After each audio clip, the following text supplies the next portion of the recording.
Welcome to the PP. I am your host, Joseph, with co-host Jordan, and we have special guest today, bare knuckle boxer Scott, and his coach, Kenny. What's up, man? Yeah, but glad to be here.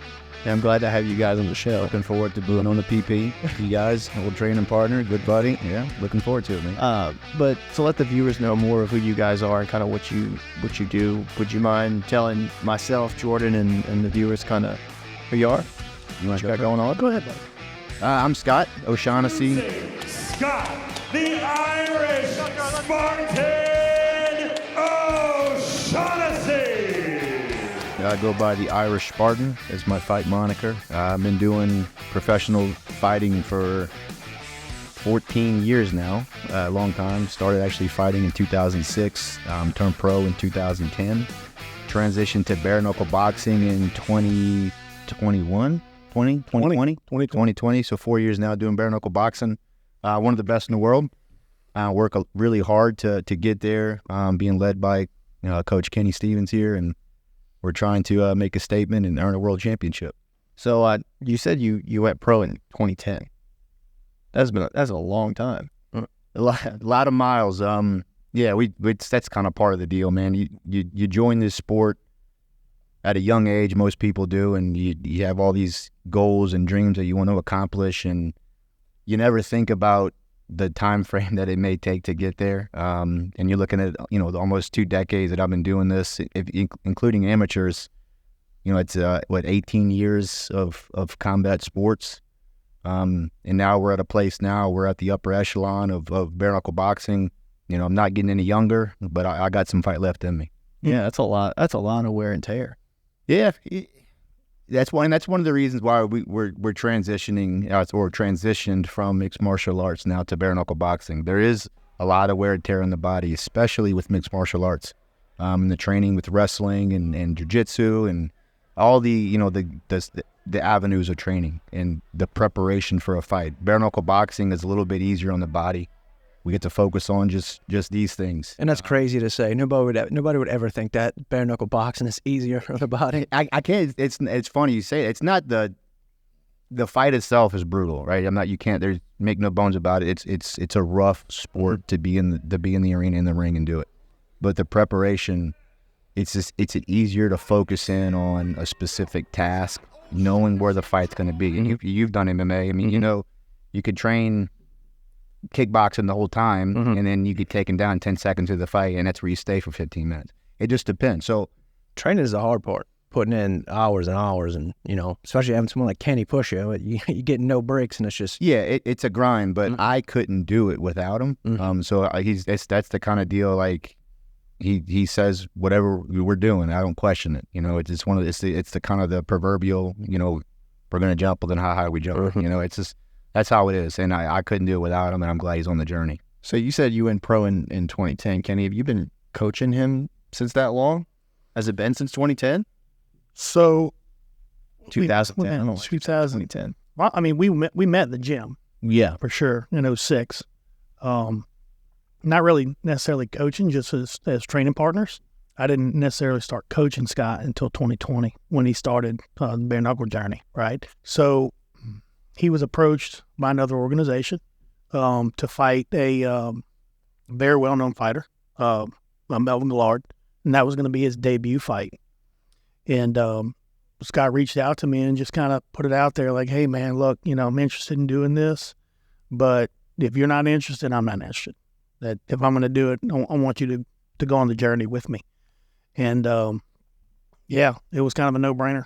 I really want to get into kind of like the why behind, like why even fighting. But before we do that, just like anybody else would when they look up bare knuckle boxing, and hopefully this pops up on their search or whatever they're searching on, whether it's Spotify or YouTube, Apple Podcast, all of the above. What's the main difference, obviously, other than being, boxing gloves and bare knuckles? Like, are the rules different, and does it hurt more to get punched with gloves versus fist? I would assume fist, if anything.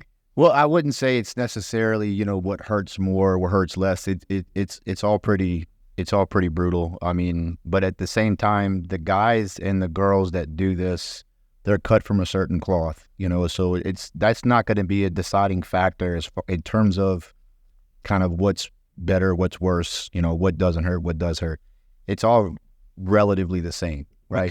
We could figure this out easily. We could have Scott hit you with a boxing glove on and then one bare knuckle. This is his second episode. He's trying to get a punch in the face. I'll do a 16 ounce and then a 0. No, it's not that bad, and you need it, honestly. You actually did it at Christmas. I was going to take something from him, and he accidentally threw a hook. I forgot about that, actually. Yeah, I know. I'm bringing it up now just to remind you. But yeah, it's not like, yes, there's a difference, obviously, but the difference is a tactical difference. The only thing that really comes when in terms of getting punched or throwing a punch, if you think about MMA or specifically MMA, right, and we'll talk about boxing in a second, but if you look at mixed martial arts, whether it's from a viewer standpoint, you're watching the fight, or even Jordan and Kenny knows when you're being in there, the strikes that cause the most impact in a fight in mixed martial arts typically are you're going to be your head kicks, your elbows, and your knees. Why? It's all bone. That's bone on That's all bone. That's the ones that do the most, because there's this effect that gets. Now, everything in bare knuckle boxing is that. You do get accustomed to it. We do train our hands to make sure that our hands are stronger. And it doesn't make it perfect, but we do train our hands and condition our hands. But it's the biggest difference in terms of glove boxing and bare knuckle is not the damage or the pain. It all is, in my opinion, it's all kind of the same. It's just the tactics. It's a range difference from being inside of there. It's your jab might not, with a boxing glove, I can jab you from here.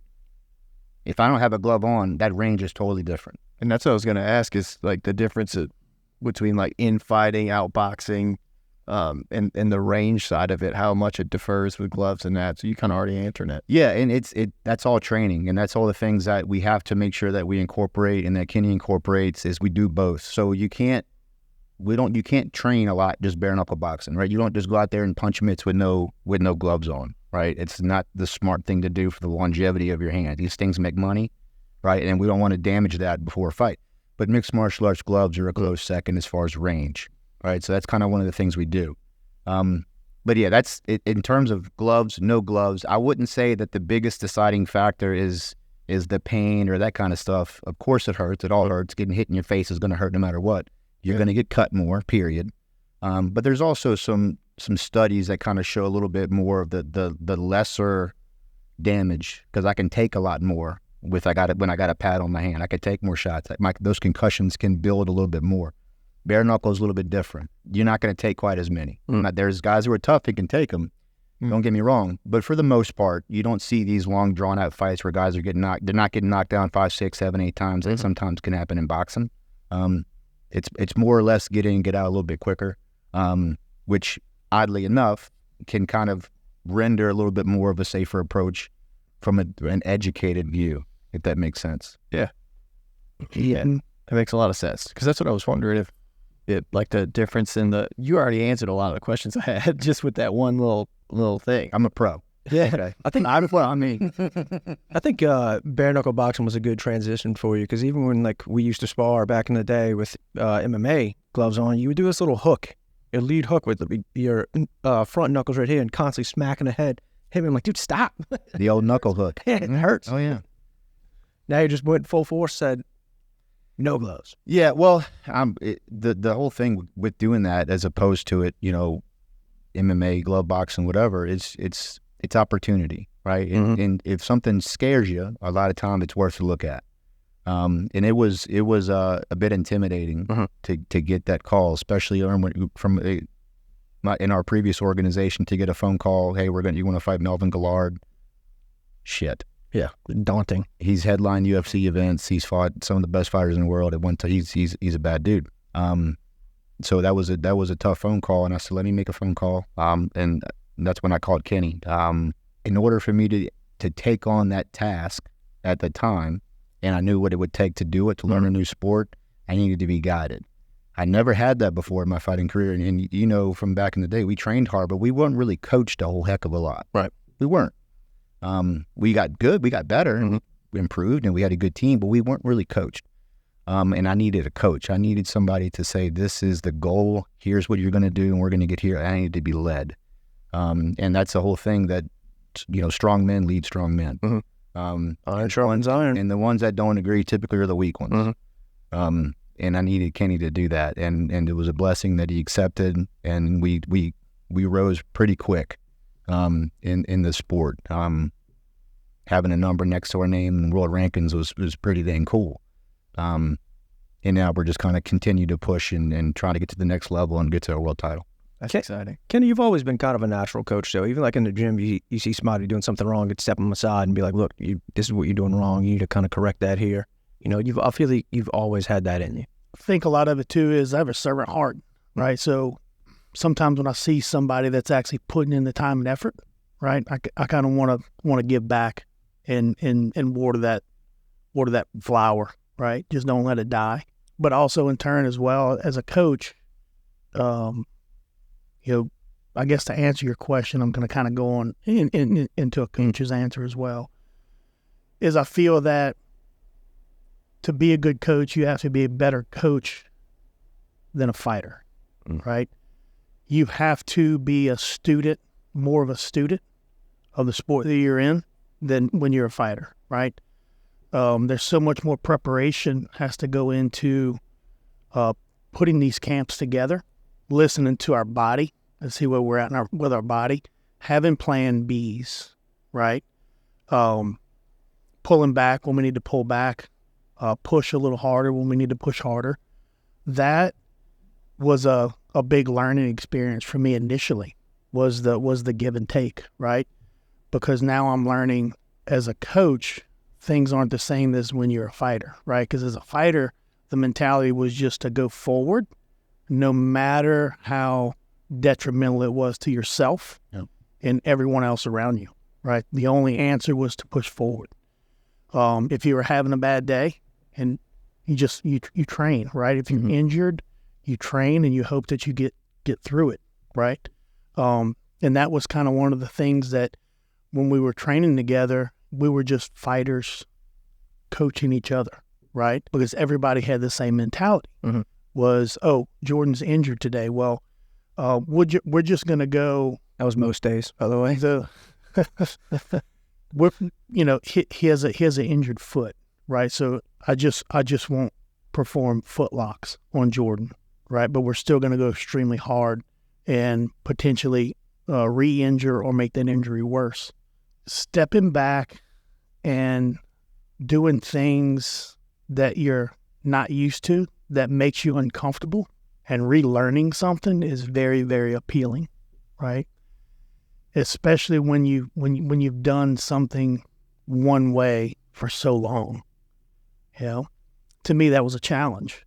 So to rethink of it as, instead of that straightforward challenge of being a fighter, I'm going to accept an even more of a challenge as a coach. Yeah, coaching is, I used to coach a lot of sports performance, and I specifically focused it, that's not even a word. It is a word now, whatever. I focused it more on soccer, but it was all kinds of different sports.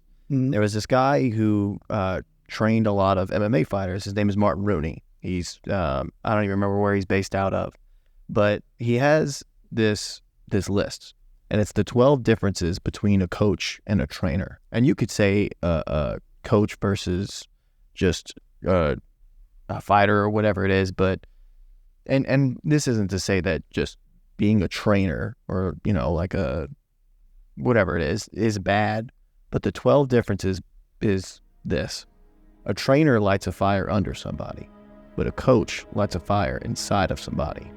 A trainer affects the hour they're with someone. A coach affects the hours they're not with someone. Hey everybody, this is Joseph. I didn't realize how long that was going to be, the 12 differences between a trainer and a coach. They're pretty good. So if you want to see them, I'll put them up on the screen right here. Otherwise, I don't need to put you through that. So enjoy the rest of the episode.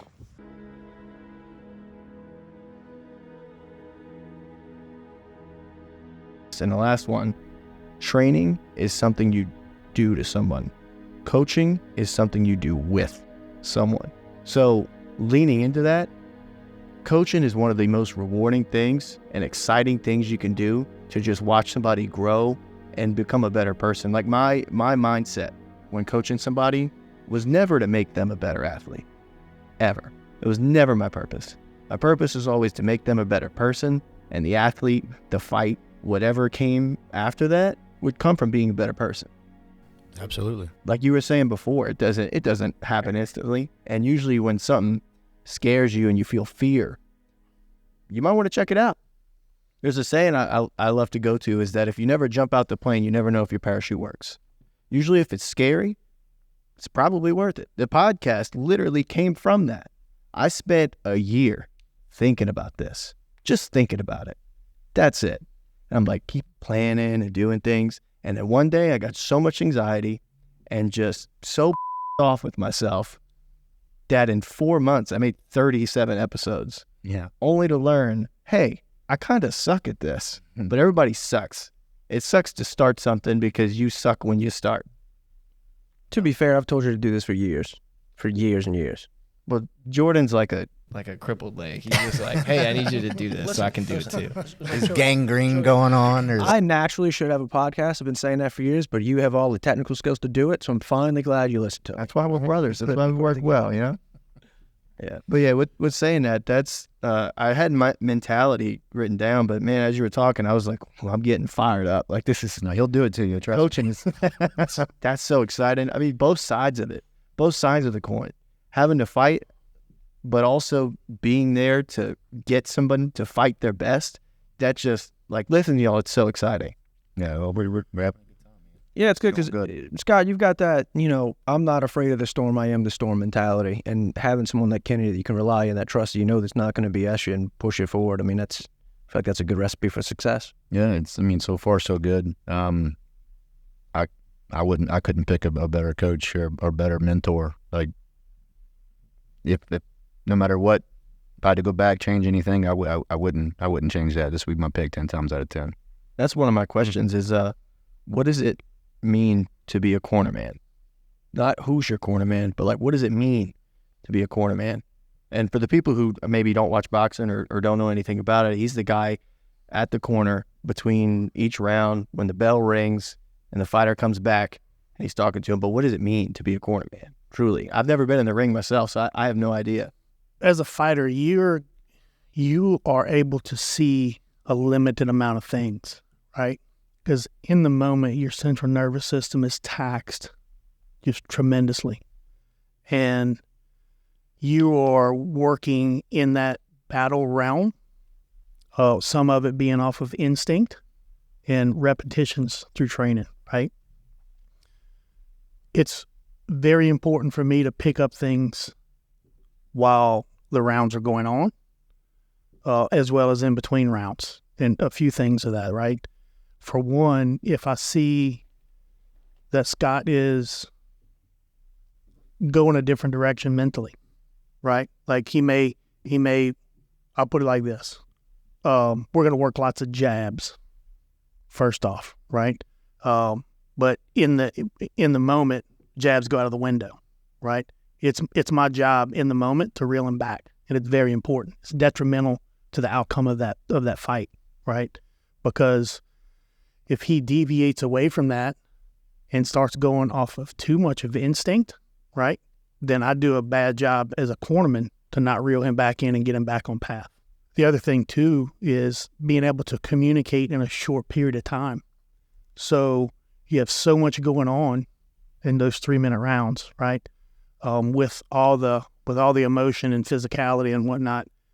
I have 1 minute, okay? And when you say a minute, it's not exactly a minute because the bell rings. You have to get your fighter sat down, right? You have to get him focused on you and have him understand what you're trying to convey, right? And then also too, you that conversation is cut short because they want the seconds out, so that 1 minute is 1 minute. So realistically, we get like 45 seconds. The outcome of a fight can be hinged off of my ability or inability to keep him focused and on track, and have him understand what I'm seeing from the outside that he's not seeing, right? Because think about this, when we watch combat sports, as a spectator, we see so much more. As a fighter, you don't. It's still somewhat hard sitting in the corner rather than watching it on a monitor because you have a different viewpoint, right? The perspective that you're seeing is different because you're not sitting on the couch. You're emotionally attached to what's going on. How many rounds is a fight for bare knuckle boxing? I don't know if it's different. It's 5 3-minute rounds. To kind of hinge back onto the glove no glove thing, I would like to answer some questions to young guys and girls that are thinking about getting into bare knuckle boxing, right? I feel that the acute injuries that you sustain in bare knuckle boxing is far worse than most combat sports, but the chronic injuries that you deal with in bare knuckle boxing is far less than all other combat sports. You're talking about like cuts and things like that versus concussions versus Absolutely. Yeah. Absolutely. And I can agree with that. Yeah. The point that Scott made was, people taking head trauma, right? So if Scott hits me with 3 jabs in a right hand, there's a good possibility he cuts my eye. Now the referee stops the fight, has a doctor look at my cut. Mm-hmm. If that cut's too bad, they stop the fight. I just took 4 punches. That's it. 4 punches. I get sewn up. 6 weeks later, I'm able to fight again. No concussions, right? We're not getting knocked out, stood back up, take an 8 count. Now you're going to get 8 counts, right? But you'll notice when you follow the sport of bare knuckle boxing, most guys take knees off of 1 clean shot, right? Not having gloved hands hurts a lot more. Mm-hmm. So they take a knee to try to push through that little bit of time limit to recover. Where if you had gloves on, you would probably sustain several before you'd take a knee or potentially be knocked unconscious. It's temple shots too, and but getting hit in the temple with bare knuckle versus a glove is night and day. Is there only so many times you can get knocked down within a round? No, there's different rules for traditional boxing. Mm-hmm. Some promotions, WBC, whatever the case may be, they may have a 3 knockdown rule per round, things like that. There is no 3 knockdown rule. There is a standardized rule set for bare knuckle boxing now. And no, there is no 3 knockdown rule. So if you got the heart to get up 5 times after getting knocked down 5 times, and you keep fighting. That's incredible. I want to do a circle back real quick to talking about Kenny being in your corner. If you had one thing you could say, like, what was the best piece of advice he's ever given you in a fight, like between rounds? It's not that I can say it's the best piece of advice necessarily. It's accountable. He keeps me accountable, right? He keeps me in check for what the goals are, and essentially he puts it out there that here's what our goals are, and you have an opportunity now to go out and make a conscious decision to go fight for that. But at the end of the day, he makes it clear, like, this is a choice that we need to make at this point. But he makes sure to remind me, this is what we're here to do. We had this conversation. We talked about this. We knew we were going to be here. And he just kind of helps me respond a little bit better by simply reiterating the things that we worked on going forward. It's just, he holds me accountable. He doesn't allow me to fail myself, if that makes sense. Yeah, 100%. Yeah. I like that. That kind of leads into one of the other questions is, you guys work full time. This isn't what you do full time. It's boxing. So, like, what keeps you going? Because from what I understand, you guys do well, but boxing's, I don't even know how to explain it, but really that's the question is, like, what keeps you going? Why do you do it? Why do you stay in this? So for me now, it's obviously it's a kind of a 2-pronged answer, right? I started doing this a long time ago. Then we started bare knuckle boxing. We're having a lot of success. But I'm a servant to others, and I'm a leader of men. It's one of those things you got to practice what you preach a little bit, right? But it's also it may sound kind of odd to some people, like civilians, and not that it's a bad thing to be a civilian, but one of the reasons I continue to put myself in these positions, I continue to risk getting hurt, I continue to just put my body through this is because, for example, my phone could ring right now because there's a 6-year-old little girl being held hostage somewhere, and they need somebody to go in there and get her. And I have no time to train for that. And if I'm required for that person to come out of me that is able, willing, and ready to die or kill, like this, I have to train that version of myself. So in my mind, the more I'm doing this, I'm training that part of me that it needs to be called on any moment's notice. Yeah. I'm still able to do this. My body still allows me to do this. And I'm literally just giving repetitions because there's no telling when that could come. You know, it may sound like it's not relative. Well, it is, because I truly believe with all my heart that God made me to be a warrior, and I'm training that warrior every single day. And I think for the viewers, you're a detective, correct? I am, but I'm also a SWAT team operator. I've been a police officer for over 10 years now, or just about 10 years now. And I've done really dangerous things and been in really, really bad situations. And that mentality that I've learned from this, that I've honed from this, has not only saved my life, but I believe saved other people's lives, and I mean in a very literal sense. Your business card is so manly. Detective, SWAT guy.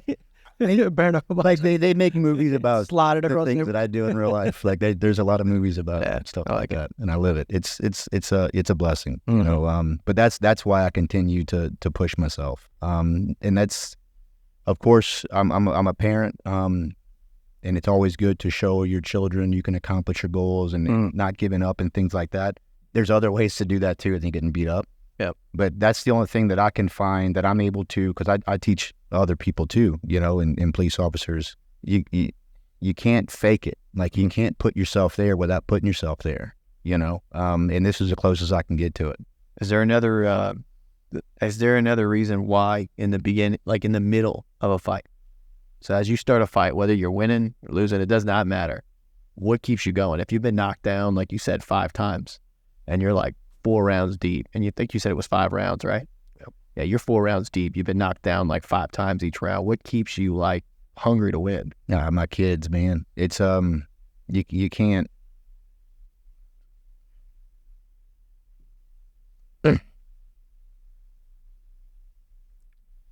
Excuse me, my kids. I had a rough life. I didn't have great role models for me. And there's this weird thing inside of me. Like I even though I'm damn near a 40-year-old man, I'll be 39 coming up pretty soon. You know, I'm 38 now. I want to make those boys proud of their daddy. And teach them a little bit along the way that life's gonna come. You're gonna get knocked down, and it's like that Rocky thing, you know. I mean, that's real life. You gotta get up. You gotta stand up. You gotta keep fighting. And I show them that in as closest way as I can possibly do it, in a way that I believe is well received. Guys, kids, if you're watching this, you know who you are. Your dad is a man. Yeah, he probably whips them. Actually don't. I actually do not ever. I'm proud of you, buddy. If they're not yet, something's wrong with them. All right? You're not the problem in that case. No, but there's that's why I do it. And I know I've said the quote before, you know, but a good enough why can overcome almost any how, you know, and that's I like that. No matter what you do, if your why is there, and there's a lot of fighters whose whys aren't there. You know, if you're fighting for money, good luck on it. You know, you're not going to answer the bell if you're just looking for a paycheck. You know, you got to have something a little deeper. And purpose, that's what men need. We need purpose. And that's my purpose. You know, that's why I'm in there, and that's why I won't give up. I'll lose a fight. You know, don't give me. You can't win them all. We're going to do our best. That's reality. But I'm not gonna quit on myself, and I'm never gonna teach that lesson to them. If we lose, we lose, and we get up and we go on. You find it's almost like fighting is almost just a part of who you are now. Like if you didn't do this, you wouldn't be Scott. No, I mean, I never want to identify myself as a certain thing, but I feel the same. He held. I feel the same, but even with this, if I didn't do video, and there's been a season where I just let it go, I don't know what I'm doing. Yeah, I mean, it kind of goes different for me, like I said, in certain ways, because there's so many avenues, right? But I do believe that one serves the other. Like, I'm not trying to be the prototypical, like, Got prototypical. He sounds good at it, Mike. But if fighting don't work out, you got a career in podcasting. I don't say prototypical. well, it's too many syllables for you. Way too many. I could spell it, but I'm not going to say it. That's 5 syllables. That's about 3 more than you're capable of doing, I think. Probably. No, but seriously, like it all changes, and I just want to help other people. I know that sounds so weird when you fight people. Well, I mean, we all have our journey, and we all get benefited, or we all get the benefit of different things. This benefits me. This serves me in a way that I can become a better version of myself to serve others. I know it sounds weird and it's kind of oxymoronic, but that's the truth. That's how it registers to me. Like I said before, God set me on a path to be a warrior, and this is one of those things that He trained for me to become more of what He needs me to become. Because somewhere out there, they might need an animal like me. That's the reality of the life we live in. Fighting does help me if I'm not able to help them. Kenny, you said a quote a while back that I'd say all the time. I was like, I don't trust any man that's never had his kicked, and I love that. Yeah, you can't rely on them. Man, truly. Like, I think everybody needs at least once in their life to just be punched in the face or get beat up, be faced with something that you can't overcome. Because how many people you see go out there thinking they're like the biggest, baddest dude, and they're not. And it's funny you say that. That's one thing that and you're dead on, right? That's one thing, because I teach and train police officers, coming through police academies, and then in service every year. I'm the head instructor for police officers for hand-to-hand combat. I always make them fight hard fight, and it's always kind of taken with it's not a thing that they enjoy, but you don't. There's things about yourself that you will never know unless you experience it. Right, you'll never know how you're going to respond to that, and God forbid if we don't do that. And there's people out there who serve them, whatever. And I'm not talking police in general, but in just life. If you don't know that about yourself, and then you experience it, and where it counts in real life, that's not a spot I'd envy to be in. You know what I mean? So it's very important. So you're absolutely right. You have to experience that at some point just to know yourself better, and to know what to work on. A true character is only seen when you're in the midst of adversity. Absolutely. Like, you really only know yourself by how you respond to when you can't do anything else. When you faced adversity, when you have a loss, it's not when you win. When you lose, how you respond to that, how you take that, how you handle that, that's really who you are. I think that's very true. Not how you win. And the reason I say that is a lot of people, and it's kind of why I asked a lot of these questions, is there's that saying of good times create strong men create, or however the cycle goes. I can't remember right now, but okay, Joe Biden, you were right there. Yeah, that's good. That's solid. But right now, there's a lot of weak men, and it's confusing why you would want to fight somebody. Why would you do this? This doesn't make sense. Might not even make sense to you, but it's something that you have to do. When you're 4 rounds deep, what do you go back to? What is the training you go back? What is the training you go back to? What is the mindset you go back to? For me, those questions were answered. Like, I've been doing this long enough to where I don't need to know the answers to those questions. I don't have to figure out those things. I know who I am. I don't care how tired I am in that fight. I know who I am, and it's just kind of getting recentered back on task again. Yeah, it's not about who you are or what you got to figure out. And I know who I am as a man, as a fighter, as a competitor. And I just need to be put in the right direction. Yeah, you're not thinking that anything like that 4 rounds deep. I mean, you got 4 rounds in. You're like, one more round. I got one left.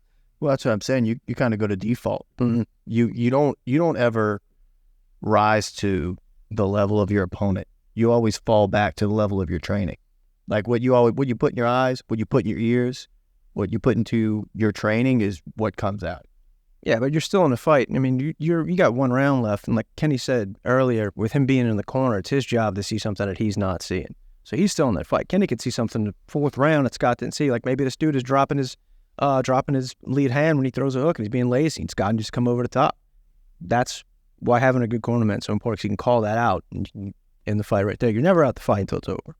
Having the ability to have those conversations with those two personalities in the midst of battle is what's so important and what makes a good champion.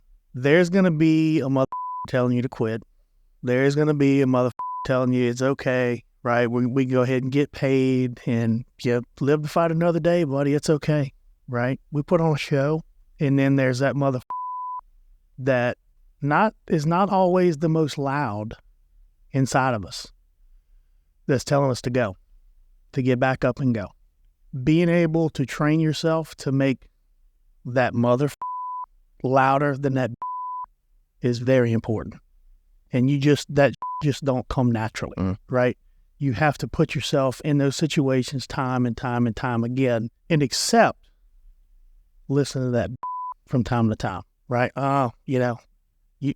We've all done it. We've all done it. Anybody that sit here and tell you they haven't, they're a liar, right? But the guys that continue to drown that out and listen to the man that's telling you to keep going and have you remember your purpose and your passion and why you're doing what you're doing is not something that just comes naturally. That's a honed skill in the midst of battle, right? Sounds like you just got to get through the mud. Absolutely. Got to conquer that inner. Yeah. Me, it's a daily struggle, but my inner is like, you don't need to fold your laundry. You need to put it away. Yeah. I think more people can relate to that. Yeah. Makes sense. Yeah. Yeah. We all fight that battle. With that being said, when is your next fight? And BYB 28. It's at the Hilario Center in New Orleans or West Wego. July 13th, right? 13th. July 13th. Yep. Yeah, so BYB 28 at the Hilario Center. Can't wait, man. We're fighting a really good fighter, Chad Kelly.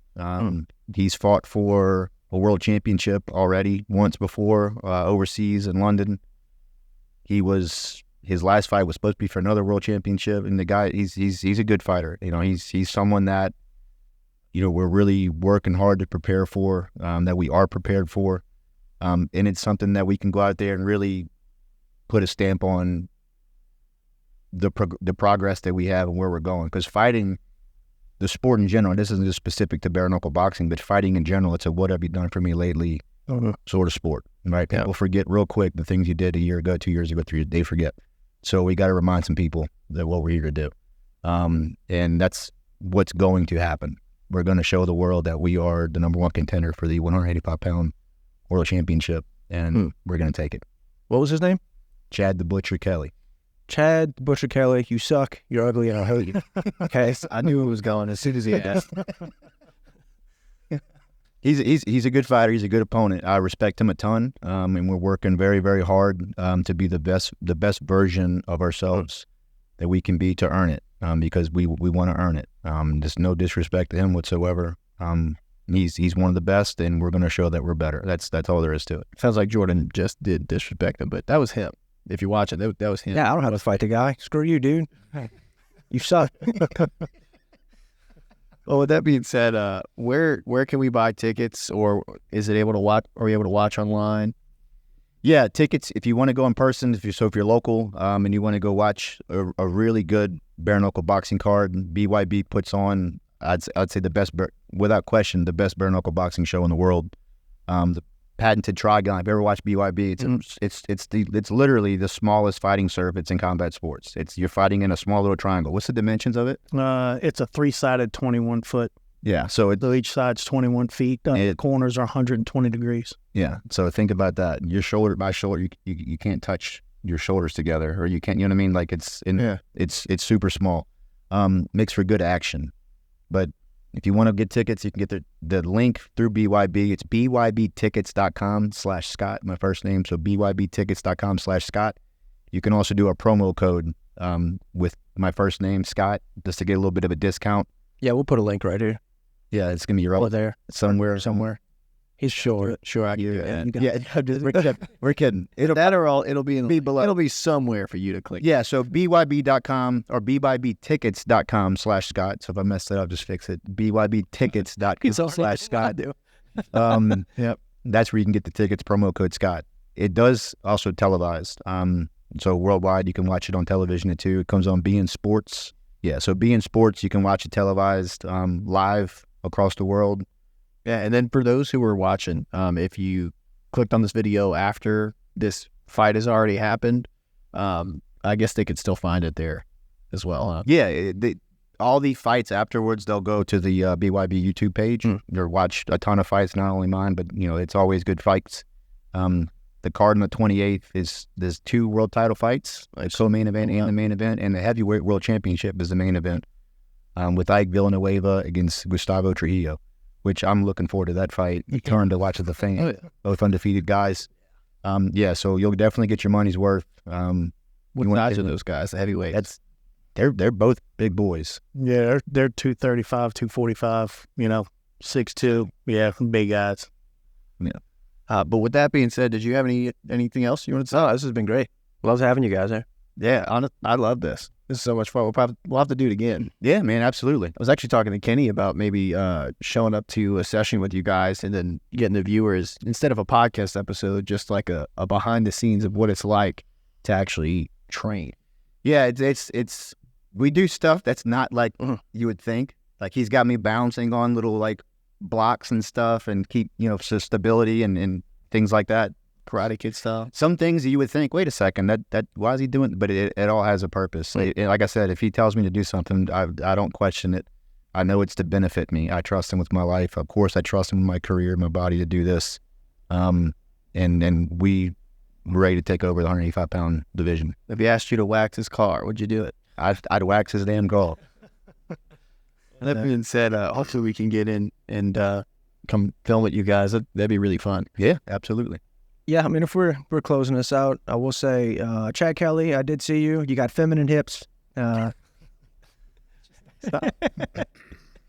I'm just kidding. You're probably good, but you suck and I hate you. Scott, all the best, dude. I got full faith in you, dude. I love you. Kenny, same. Glad to have you here. Yeah, of course, man. Yeah, I'm excited to see that fight. Yeah, we look forward to it. Thanks for having us on. This is the only. Normally for fights, we kind of do a little bit of a circuit and kind of go around different media outlets. For this one, we just want to put the work in the gym and let the product, be put on display on July 13th. But we didn't want to turn down an opportunity to speak to you guys. So we appreciate the opportunity, man. Yeah, hell yeah. Literally loved having you. Yeah. But with that being said, if you guys enjoyed the episode, feel free to, check out his fight, subscribe to the channel. And it definitely helps us because we're able to get more people like this on. And this is just so exciting to me. I'm so fired up and I'm ready to start filming again and seeing the fight. And this is so exciting. But anyways, thanks for watching. I really do appreciate it. We all appreciate it. We literally couldn't do it without you.